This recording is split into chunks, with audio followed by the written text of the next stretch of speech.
Assalamualaikum warahmatullahi wabarakatuh. Kami dari kelompok 10 ingin menjelaskan tentang Kerajaan Majapahit. Kami beranggotakan saya Dani Zulfahmi dan Muhammad Wilal Syafiq Nur Hakim dan Muhammad Rafael Kamiluddin. Assalamualaikum warahmatullahi wabarakatuh. Saya Muhammad Rafael Kamiluddin Misbah dari kelas IPA 3 akan menjelaskan penjelasan singkat tentang Kerajaan Majapahit. Kerajaan Majapahit, sebuah kerajaan yang dianggap sebagai salah satu kerajaan terbesar dalam sejarah Indonesia, berdiri sekitar tahun 1293 Masehi hingga 1500 Masehi. Kerajaan Majapahit dibangun oleh Raden Wijaya dan berpusat di daerah Tarik Sidoarjo, Jawa Timur. Kerajaan Majapahit adalah kerajaan Hindu-Buddha terakhir yang menguasai Nusantara dan dianggap sebagai salah satu negara terbesar dalam sejarah tersebut. Kehidupan politik Kerajaan Majapahit banyak dilalui dengan pemberontakan dari orang dalam kerajaan, kehidupan sosial dan ekonomi, lokasi yang strategis dan menjadi pusat perdagangan di Jawa. Majapahit menjadi kerajaan dengan mayoritas penduduk yang bermata pencaharian sebagai pedagang. Secara singkat, kehidupan sosial Kerajaan Majapahit terbagi dalam kelompok masyarakat berdasarkan dari pekerjaan. Umumnya, rakyat Majapahit adalah petani, sisanya pedagang atau pengrajin. Selain bidang pertanian, Majapahit juga mengembangkan perdagangan dan pelayaran. Ini bisa kita simpulkan dari wilayah kekuasaan Majapahit yang meliputi Nusantara, bahkan Asia Tenggara. Barang utama yang diperdagangkan antara lain rempah-rempah dan kayu cendana. Sejumlah pelabuhan terpenting pada masa itu adalah Ujung Galuh, Tuban, dan Gresik. Terima kasih. Wassalamualaikum warahmatullahi wabarakatuh. Assalamualaikum warahmatullahi wabarakatuh. Nama saya Muhammad Wilal Syafiq Nur Hakim. Saya dari kelas 10 IPA 3 dan saya akan menjelaskan tentang kehidupan ekonomi Kerajaan Majapahit serta juga peninggalannya.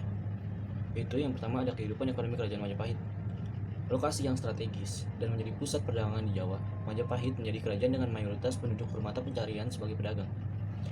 Selain itu, ada pula penduduk bermata pencarian lain seperti pengrajin emas, pengrajin perak, serta tukang daging. Komoditas ekspor Kerajaan Majapahit yaitu berupa hasil alam seperti lada, garam, kain, dan juga burung kakak tua. Sedangkan komoditas impornya yaitu seperti mutiara, emas, perak, keramik, dan barang-barang dari besi. Faktor yang mempengaruhi kesejahteraan ekonomi Kerajaan Majapahit yaitu lembah Sungai Berantas dan Bengawan Solo di daratan rendah Jawa Timur yang sangat cocok untuk dijadikan sebagai lahan tanam padi dengan infrastruktur yang memudahkan seperti saluran irigasi. Negara Kerajaan Majapahit bercorak agraris karena aktivitas sebagian besar penduduknya bertumpu pada sektor pertanian. Komoditas utama yang dihasilkan antara lain beras dan rempah-rempah. Selain pertanian, kehidupan perekonomian Kerajaan Majapahit juga dimajalankan aktivitas perdagangan. Pelabuhan yang digunakan antara lain Tuban, Gresik, dan Surabaya dengan komoditas garam, lada, intan, cengkih, pala, kayu, cendana, dan gading. Hanya saja, pedagang Majapahit bertindak sebagai pedagang perantara. Kegiatan ekonomi yang dilakukan oleh rakyat dan pemerintah Kerajaan Majapahit adalah sebagai berikut. Di Pulau Jawa, dititik beratkan pada sektor pertanian rakyat yang banyak menghasilkan bahan makanan. Di luar Jawa, terutama bagian timur Maluku, dititik beratkan pada tanaman rempah-rempah dan tanaman perdagangan lainnya. Di sepanjang sungai-sungai besar, berkembang kegiatan perdagangan yang menghubungkan daerah pantai dan pedalaman. Di kota-kota pelabuhan seperti Tuban, Gresik, Sedayu, Ujung Galuh, Canggu, dan Surabaya, dikembangkan perdagangan antar pulau. Peninggalan Kerajaan Majapahit. Sistem politik Kerajaan Majapahit masih digunakan di Indonesia. Beberapa simbol Kerajaan Majapahit negara Indonesia juga berasal dari Majapahit, seperti bendera merah putih yang berasal dari warna Kerajaan Majapahit. Bendera armada kapal perang Indonesia berupa garis-garis merah dan putih juga berasal dari warna Majapahit.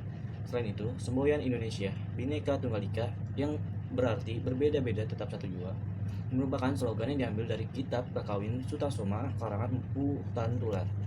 arsitektur. Majapahit berpengaruh banyak terhadap arsitektur di Indonesia. Bahkan hingga saat ini, contohnya seperti bata merah yang hingga saat ini masih digunakan. Lalu bentuk gerbang terbelah candi Bentar yang dikaitkan dengan arsitektur Bali merupakan peninggalan arsitek Majapahit. Lalu gapura Paduraksa yang beratap tinggi dan pendopo yang berlandaskan struktur bata juga masih terpengaruh arsitektur Majapahit. Karya sastra. Banyak karya sastra dari para ahli sastra kerajaan Majapahit.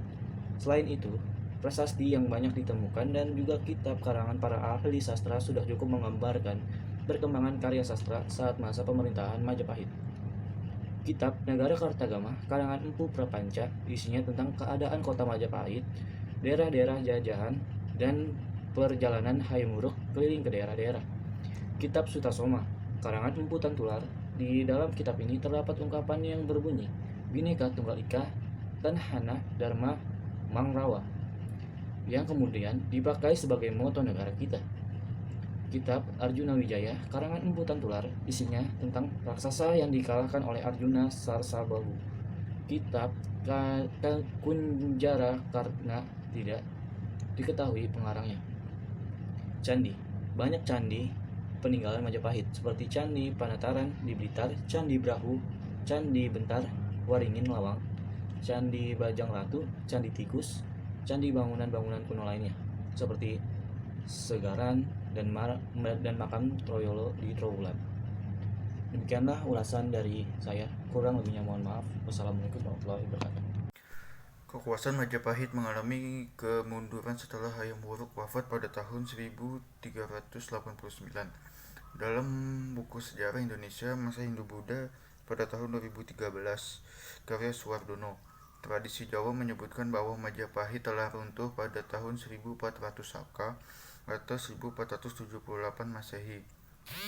Raja-raja yang pernah menduduki Majapahit adalah diantaranya pada tahun 1350 sampai 1389 adalah Hayam Wuruk, 1389 sampai 1429 adalah Vikawardhana, dan 1429 sampai 1447 adalah Suhita, dan 1447 sampai 1450 adalah Kertawijaya.